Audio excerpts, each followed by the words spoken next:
सभी को नमस्कार। आज की मेरी वीडियो जो है वो है क्या आपकी कुंडली में आईएएस यानी कि भारत की सबसे टॉप सर्विस सिविल सेवा के क्षेत्र में जाने का योग है या नहीं। आईएएस आईपीएस के योग आपकी कुंडली में कैसे बनते हैं, कैसे होता है उस योग, मतलब आप कैसे देखेंगे। कुंडली खोल लीजिए अपनी।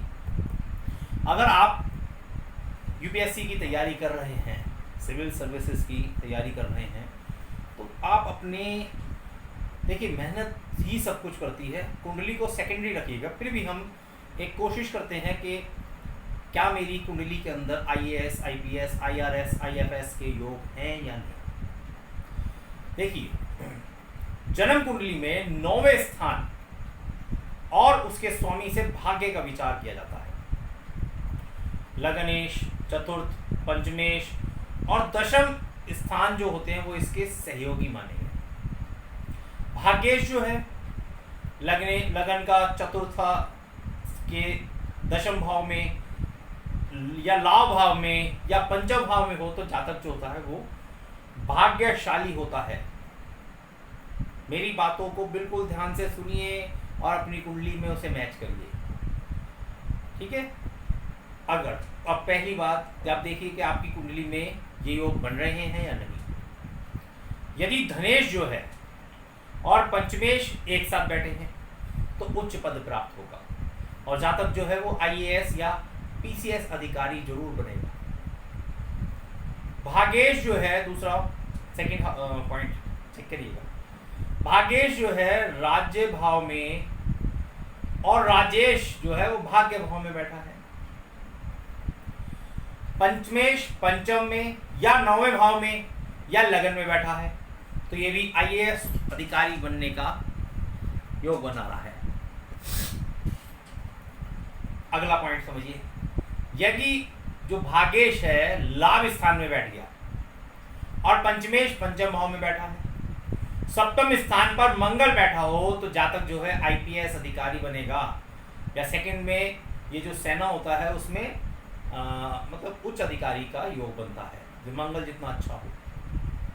अगला सुनिए, भाग्येश लगनेश की जो युक्ति है वो केंद्र में बैठे हैं सप्तम भाव को छोड़कर, और पंचम भाव में मंगल बैठ गया और बुध जो है वो सेकंड हाउस में बैठ गया तो जातक जो है आईआईटी में इंजीनियर, आईआईटी से इंजीनियर करेगा, इंजीनियरिंग करेगा या फिर आईएएस में टॉप करेगा। अगला समझिए, चौथे भाव का स्वामी भाग्य स्थान पर बैठ गया और भाग्येश जो है बुध हो और या फिर बुध के साथ बैठा हो, लगन में अगर सूर्य है तो जातक जो है वो ए ग्रेड का आईएएस ऑफिसर की तैयारी करे और वो उसमें सफलता प्राप्त होगा। अगला समझिए, यदि आपके जो कुंडली है उसमें पंच महापुरुष योग हो रहा हो, गज केसरी योग हो रहा हो, चंद्रादि योग हो रहा हो, बुध आदित्य योग हो और भाग्येश लगनेश या भाग्येश और पंचमेश की युति केंद्र या त्रिकोण में हो तो जातक जो है आईएएस अधिकारी बनेगा। अगला पॉइंट समझिए, तो ये जो मैंने आपको बात बता रहा हूं आप अपनी कुंडली में इन्हें चेक करिए। अगर आपका बच्चा तैयारी कर रहा है इस चीज की तो ये चेक करिए कि क्या उसे जो मैं आईएएस या आईपीएस की तैयारी कर रहा है वो उसको उसमें सफलता मिलेगी या नहीं मिलेगी। चलिए अगला समझिए, वर्गोत्तमी चंद्रमा। अब वर्गोत्तमी चंद्रमा क्या होता है ये समझिए।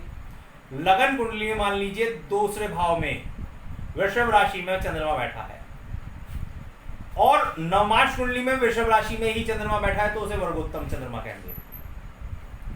कहने से कहनी सी हो गई है तो मतलब कहेंगे। अच्छा समझिए, वर्गोत्तमी चंद्रमा 4 या अधिक ग्रहों की दृष्टि में हो या भाग्येश भाग्य भाव में बुध हो या शुक्र के साथ बैठा हो। जो भाग्येश है वो अपने भाव में बैठा हो और बुध या शुक्र के साथ बैठा हो तो जातक आईएएस आईपीएस की तैयारी करे उसमें सफलता प्राप्त जरूर करेगा। लगनेश सुकेश और सप्तमेश लग्नेश यानी पहले भाव का स्वामी, सुकेश यानी चौथे भाव का स्वामी, सप्तमेश यानी के 7वें भाव का स्वामी। ये तीनों ग्रह जो है वो 10वें भाव में हो और 2 या 2 से अधिक उच्च ग्रह या सब ग्रह जो है वो हो, जैसे भाग्येश और राजेश जो होता है उसका स्थान चेंज हो जाए आपस में, कि मैं तेरे घर में बैठ रहा हूँ तू मेरे घर में बैठ जा, तो भी स्थान परिवर्तन योग हो जाता है। तो भी जो जातक है वो IAS अधिकारी बनने का और या फिर उच्च अधिकारी, उच्च मंत्री बन जाए, कुछ भी मतलब हाईली ऊंची पोस्ट होगी उसकी। अगर भाग्येश और लाभेश का स्थान जो है आपस में परिवर्तित हो रहा है या फिर आपस में एक दूसरे को देख रहे हैं, तो भी जातक जो है वो सिविल सेवा में तैयारी करें और उसमें अपनी सफलता प्राप्त करें। तो आज की वीडियो में इतना ही। वीडियो अच्छी लगी हो तो लाइक कीजिएगा, शेयर कीजिएगा दोस्तों में, चैनल पर नए हो तो सब्सक्राइब कीजिएगा। कुछ पूछना हो तो मेरा मोबाइल नंबर है, मेरे व्हाट्सएप पे मुझे मैसेज कीजिएगा 9654868881। ठीक है दोस्तों, आज के लिए इतना ही। जय राम जी की।